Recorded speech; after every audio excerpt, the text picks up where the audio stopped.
Hello, replay viewers. My name is Nicole, and this is my husband Daniel. And I blog at theladypreferstosave.com, where we discuss all things minimal and how making the minimal mindset manageable will save you on your monthly budget. So today we want to discuss something that's very timely about how you can save money on your household budget by knowing how much your yearly power consumption is. And for us, this is really, really important because we live in a 21 square foot home in the Deep South. And this is my first time being a homeowner. This is my husband's second time. And for us, it's very, very important for us to keep our budget at a minimum. One way we do that is by understanding what our electric consumption is. And also taking note that when we first moved in 4 years ago, our original power bills were $380 a month. This may seem average for some parts of the country, especially in California and Hawaii, where they don't have as many cooperative electric exchanges as they do in the South and on the East Coast, where I'm originally from.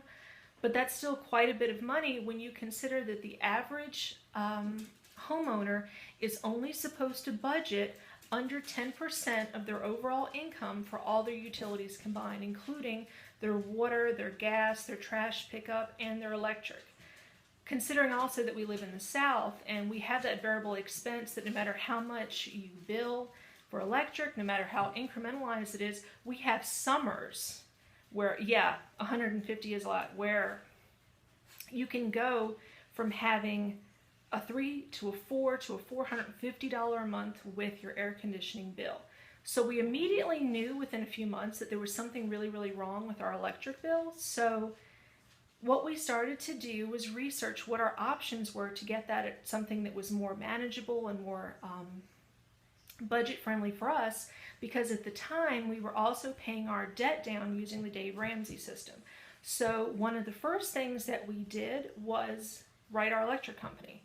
And we wrote a letter, we did it 2 or 3 times, and we basically said we need someone to come out and check our meter.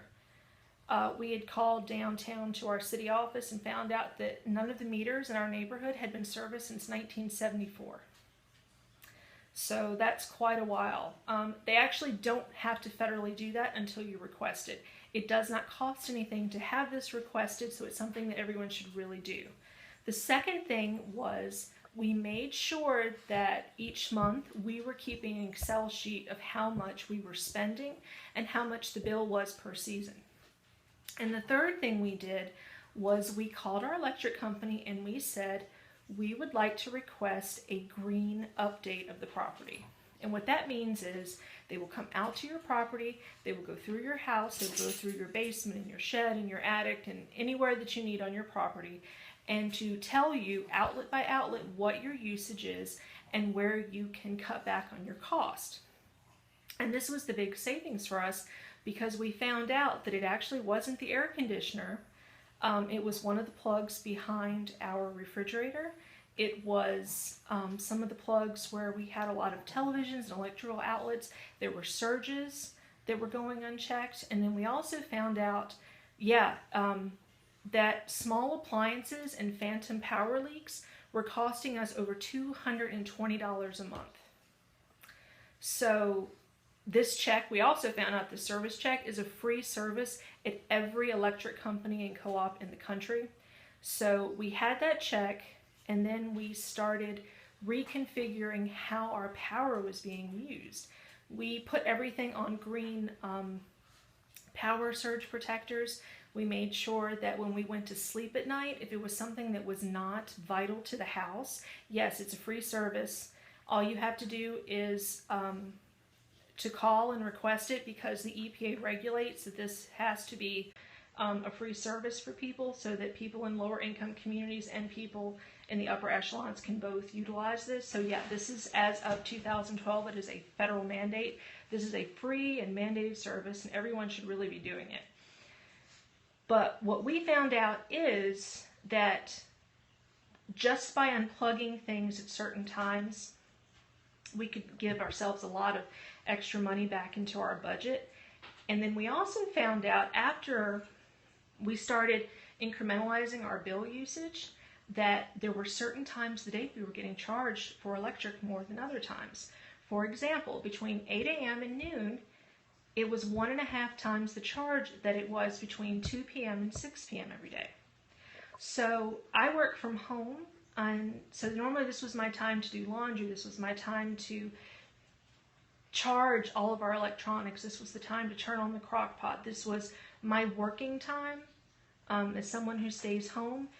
And unfortunately, that's what cost us the most money. When I started vacuuming and doing laundry after 2 p.m., when I noticed that running the washing machine on Tuesdays and Thursdays as opposed to Wednesday and Friday and Saturday cost me only 1/4 of the electric, that saved a lot. And just small incremental things over a 16-month period dropped my power bill from $357 and change to just this month. My lowest bill to date was $72.04. So I think that's pretty outstanding. And the reason for the scope today is, thank you, I like that, is I'm going to switch it here for a second. Okay, let me see if I can get this to show. Yep, there's my first and my maiden name there, but I don't know if I can get this to show here. Yeah, you have every year, guys, at the end of the year, for your power bill, the fiscal year actually goes from March to March. It's not like in October for the rest of the bills.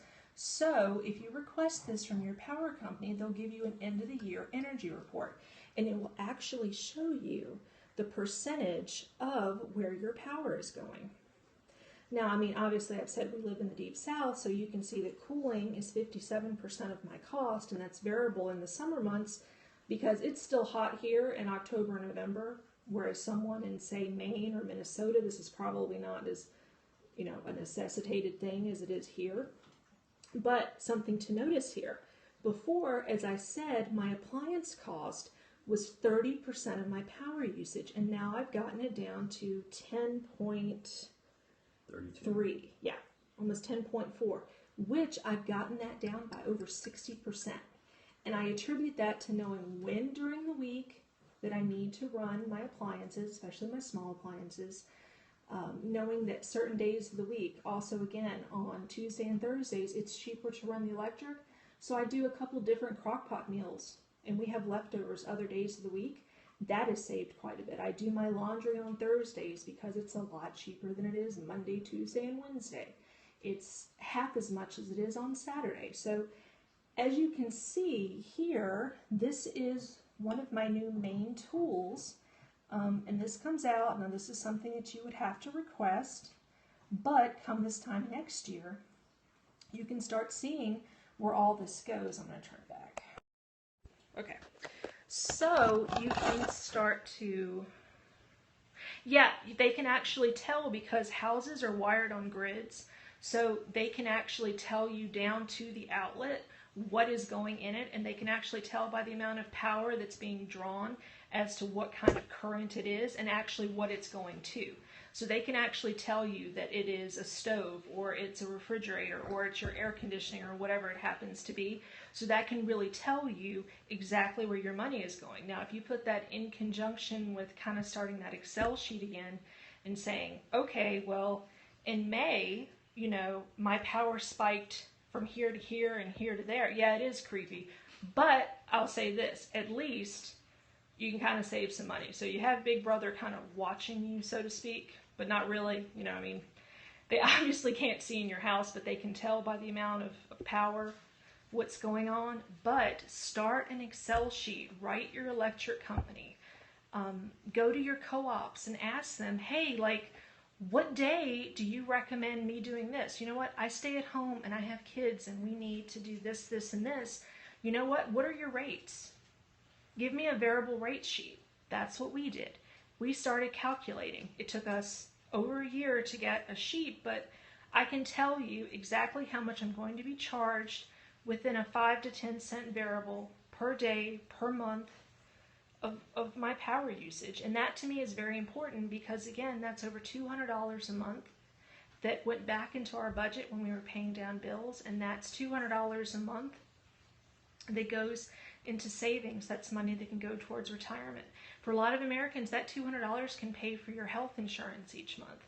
So when a lot of people, are very desperate and they don't know how they're going to come up and make those ends meet, and they're having to come up with side hustles here and there to do that, yeah, I mean, it's not easy and it takes time, and you have to put the work in and you have to request that information, but it's there, and it's there in every community, and people, I just don't think they know to do it.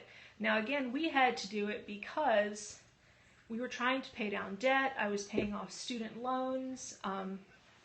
My husband wanted to go back and get his master's.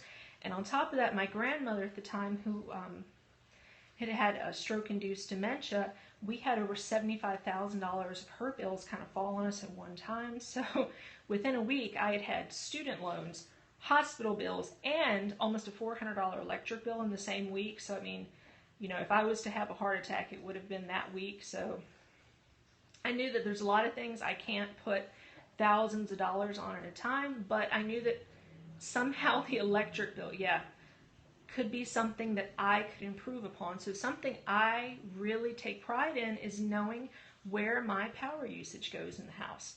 Every night, my husband will tell you, I unplug power strips. If you're not watching a TV, it gets unplugged.